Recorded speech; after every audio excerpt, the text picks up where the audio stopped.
Shown in the figure below is a system containing an object, a lens, and a mirror.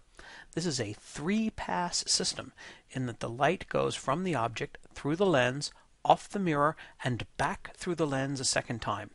Use the shape of the objects in the figure to decide whether they are converging or diverging optical elements. This is the second video on multi-lens and mirror systems. And in the first video, entitled Two Lenses, we spent a significant amount of time discussing the sign of the various quantities that appear in the lens formulas. These are copied on the right-hand side of the page. Briefly summarized, an object distance is positive when the object is on the incoming side and negative when it's not. An image distance is positive when the image is on the outgoing side and negative when it's not. A focal length is positive for a converging optical element, and the magnification is positive when an object is right side up. Furthermore, the terms distance to the object and distance to the image must be measured from the lens or mirror, and therefore we'll make modifications as we move from one optical element to the next. I always find it a good idea to label in advance the incoming and outgoing sides of each optical element. In the first pass, the light comes into the lens from the left and out of the lens to the right. The light then bounces off the mirror. This means that the light comes in from the left of the mirror and also goes out to the left of the mirror. Finally, for the third pass, the light comes in on the right of the lens and out on the left. These ins and outs will be used to set the signs of the object and image distances. Let's start with pass number 1 through the first lens. In this case, we see that the object is located 20 centimeters on the incoming side, making this positive. The lens itself is a diverging lens, therefore its focal length is negative. And we don't yet know the image distance from optical element number 1. That's what we're to find.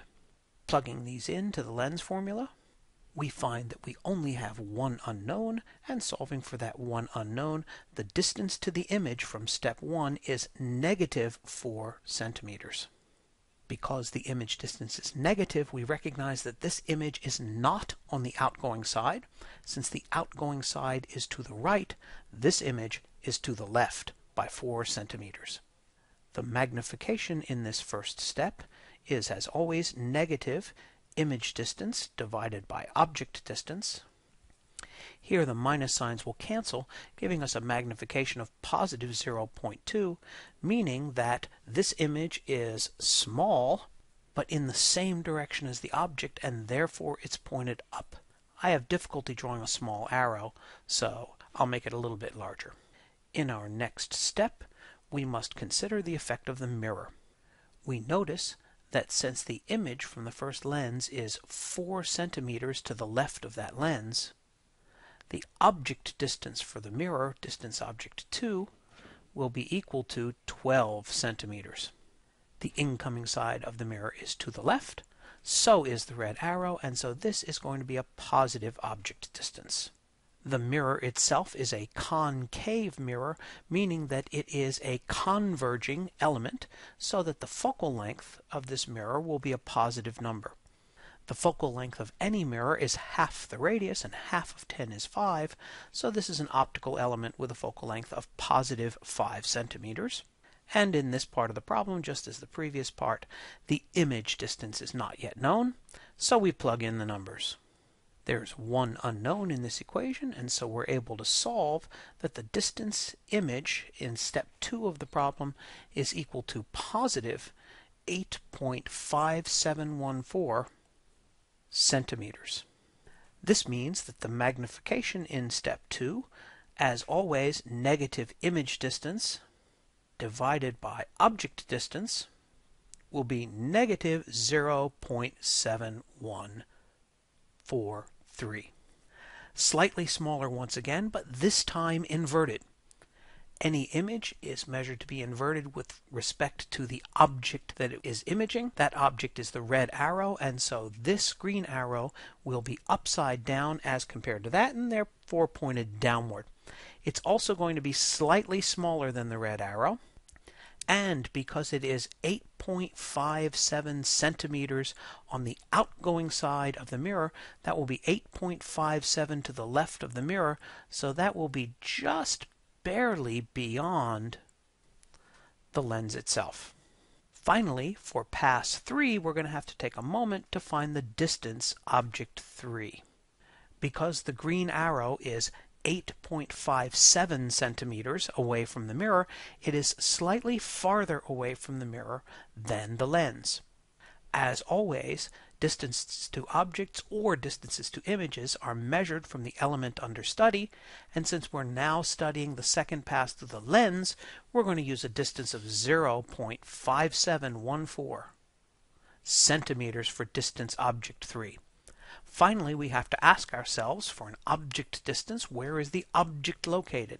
The object is the green arrow, and we compare any object to the incoming side.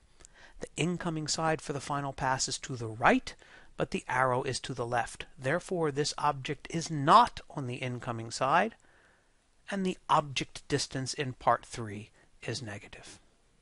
Combining the object distance information with the fact that the diverging lens has a negative focal length, we're able to solve for the image distance of step 3 of the problem by plugging all these numbers into the lens formula. The result for distance image 3 is 0.6452 centimeters. And the magnification in step 3, as always, is calculated by taking the negative of the ratio, distance to the image, divided by distance to the object. Here the minus signs cancel, giving our last step a magnification of 1.129.